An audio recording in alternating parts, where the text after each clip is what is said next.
Hey guys, Gradysmom here with my first official cooking series video. I have done plenty of cooking videos, as you guys know, but I'm going to officially kick off my cooking series with this recipe, and I'm really excited. And I keep looking around my house because it's so quiet because Grady is at school, and I decided to kick it right off and do it right. So this is a recipe for a beef Asian pasta dish. Now, those who don't like beef, that's fine. You could even leave the meat out and just do the recipe the same exact way without meat, or you could add any meat of your choice. Some good options for this would be shrimp would be great if you're a shrimp fan. You could use pork. You could use ground turkey. And again, you can do it vegetarian. I just happen to like beef. I always joke with my mom to this day that I was beef deprived growing up because for some reason when I was like, I don't know, a teenager, I think, my mom went on this kick where she decided she didn't want to really cook beef anymore. I don't remember her reasoning for it. And I think, me personally, I think it's fine to have beef in moderation. I think anything's fine in moderation food-wise. We usually have beef in our home about once a week. Rarely, sometimes twice, but never more than that. But usually we like to have it about once a week. So again, everything's fine in moderation. This is a recipe that I sort of have made up. I know there are several different versions of something just like this anywhere, you know, online and books, but this is just the specific recipe that sort of works for me the best, that I have found is the tastiest. And I have made it without meat. I have made it with other kinds of meat, but right now for this recipe, I am making it with beef. As far as ingredients, you're going to need some rice noodles. These are the Pad Thai rice noodles by Annie Chung. If you can't find these, the best place to look for these would be obviously in an Asian market. If that's not an option, the next option would be to check in the Asian food section of your grocery store. And if that still isn't an option, you know, worst case scenario, you could use spaghetti or angel hair or some kind of noodle that's kind of long and thin like spaghetti, if you weren't able to find these. I got these at Publix, and I know like places like Target, Walmart, and major grocery stores all pretty much have an Asian food section. So hopefully you can find something like this. I've also made this same dish with spaghetti noodles when I didn't have these. So that would work just fine. But, you know, as far as being a little bit more authentic Asian, you're going to probably want to try and find these rice noodles. So I'm using the rice noodles. Beef, which is about 1.25 pounds, I believe, so just over a pound of beef. You're going to need some mushrooms, some carrot, a small white or yellow cooking onion. I'm going to use a 3/4 of what's left of a green bell pepper, as well as about 1/2 of an orange pepper, one sort of medium smallish zucchini. I actually had some cabbage left from a Trader Joe's trip a couple weeks ago. Cabbage has an insanely long shelf life, so I'm going to throw a little bit of this cabbage in. And that's what you need for as far as the veggies, the meat, and the noodles. To make the sauce, you're going to need the following things. You're going to need sesame oil, which again you can find at the in the Asian food section. You're going to need some peanut sauce. Now, it doesn't have to be this brand. I actually have another bottle right here that I picked up at Target just to show you guys that a lot of other brands are fine, as long as it's a peanut sauce. Sometimes they're called like a stir-fry sauce, but the main thing you're looking for, again, is a peanut sauce. So, again, sesame oil, peanut sauce. You're going to need some chili sauce, which is the red chilies in just a saucy consistency with garlic in it. This is a little spicy. So this, I would say, out of all the ingredients to make the sauce, this would be the one you could omit if you can't find it or don't like spicy. I only use a little bit of this just to add a little bit of heat to the sauce. But again, out of all the ingredients here, this would be the easiest one to be able to omit and still get the same effect. I also have some sesame seeds, which I'm going to use both in the sauce and as a garnish. I just got these at Archer Farms, and they're always usually in the spice section. some minced garlic, any kind will do. Fresh is always going to be better, but I just have this jarred minced garlic.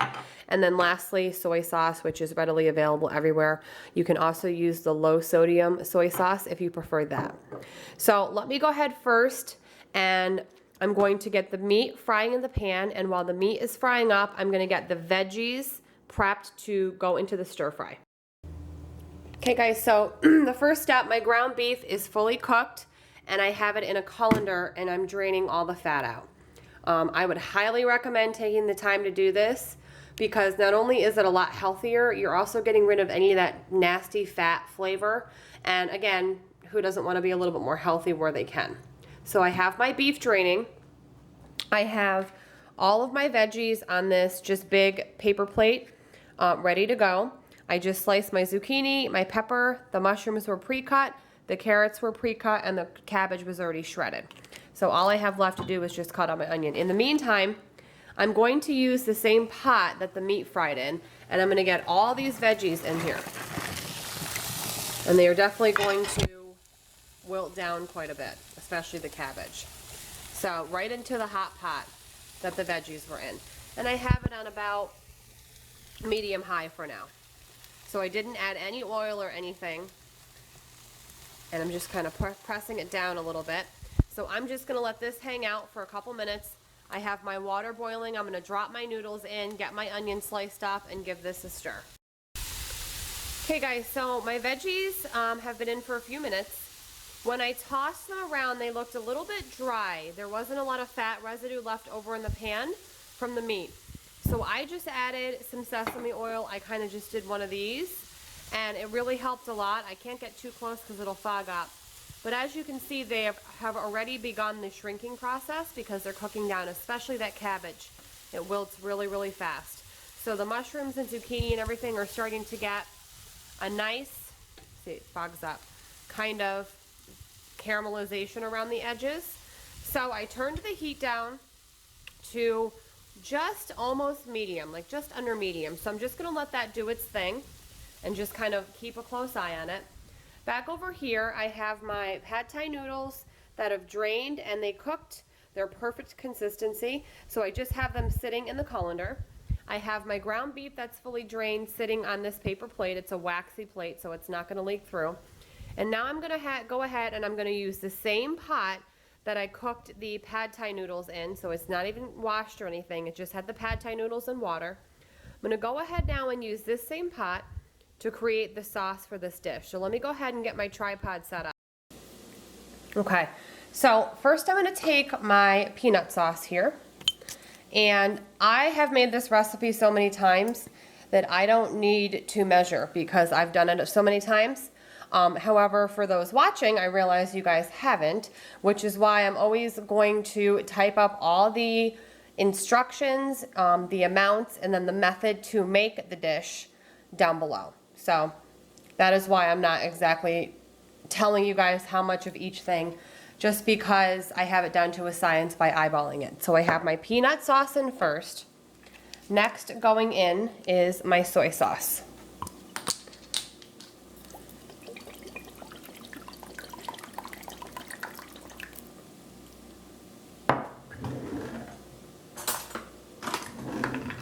Next up, we have some sesame seeds.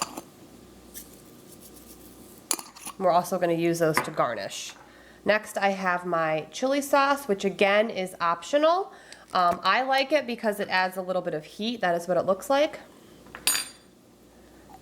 And that is sort of the consistency. Hopefully you guys can see that. So I'm going to put about 1.5 little tiny scoops in, and I just do it for the flavor and the heat. It's not super hot. And then next I have my garlic, which I'm going to do about that much. This is a teaspoon, by the way. So what I'm going to do first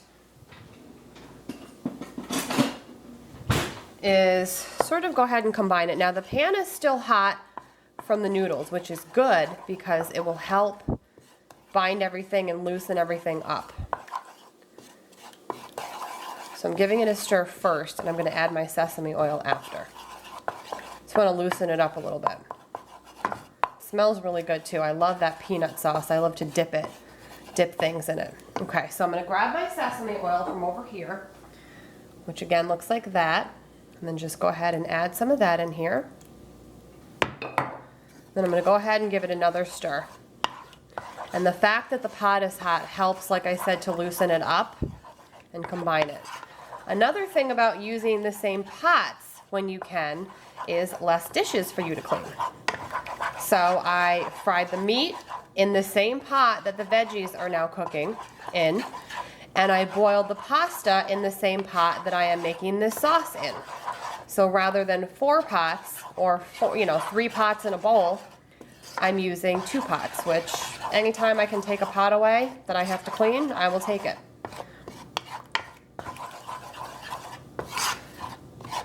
So now that I am looking at this, because I've made it so many times, I know that I need more peanut sauce.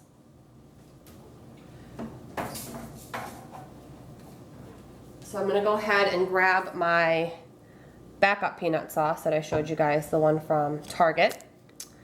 And I'm gonna get that open. I'm gonna go ahead and add some more of that.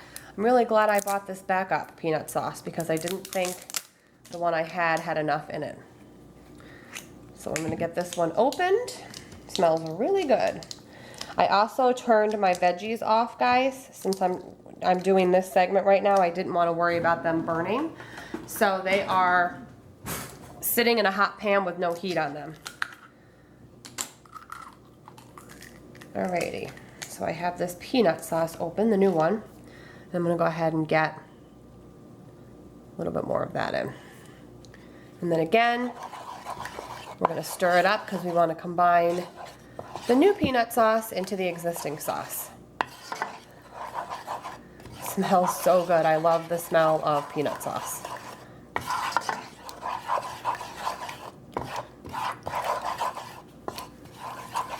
Okay, need a little bit more sesame oil. You can tell by the thickness of it. So you're just gonna keep working it until you get it right. But like I said, I'll have everything typed up down below. So when you guys make it, if you measure everything out, you won't have to do too much eyeballing. The main thing is you really want to combine everything so nothing separates and all the flavors kind of come together. So that looks really good. Okay, so what I'm going to do now is I'm going to grab my pan of vegetables, which looks like that. And I'm going to go ahead and get them right into the sauce. Right out of the hot pan into the other pan. Like that. Okay, I'm just gonna kind of even them out. I'm not gonna really stir yet. And next I'm going to add my ground beef that is all drained, so there's no excess fat, right on top. Okay? So now I can combine this. The veggies, the meat, and the sauce. Smells so good. By the way, this recipe that I am making with the amounts of meat and pad thai noodles and veggies and everything, this would be probably good for about a family of 4 adults. So let's call it 6 kids. I don't know. I'm just kind of guesstimating, but to me, this looks like it could feed about 4 hungry adults as a meal. We are having this for dinner tonight, and my husband and I will most definitely not be able to eat it all tonight. But the nice thing is I will have some left over for lunches tomorrow and the next day probably. So that's really nice and coated, and that's exactly the consistency we want. Next, we're going to add the noodles, the cooked noodles. So we're going to put those noodles right on top. I'm going to grab a fork because these noodles tend to like to stick together, as you guys can see. See, they're all kind of stuck together. So I'm just going to kind of use my fork to break them all up, because you guys know any kind of hot pasta or noodle can kind of get sticky when it's sitting in a hot colander. So I'm just going to kind of break it up like this as best I can. Doesn't have to be perfect. Some of it will still stay in chunks, but you just kind of want to loosen up the ball that it kind of turned into. as best you can. Okay, and then we're going to do the same thing. We're going to combine everything. And this might take a little effort because the noodles are going to be a little sticky. So we're just going to keep on stirring everything. It smells so good. I actually might have a little bowl right now for lunch because it smells that good.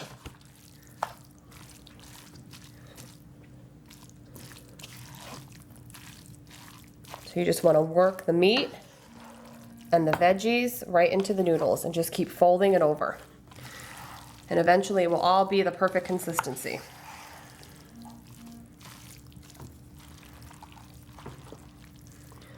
One thing that's really good on top of here, guys, is lime, like a squeeze of fresh lime, which of course I don't have, but that would be delicious. I forgot to pick one up yesterday when I went to the other day when I went to the market.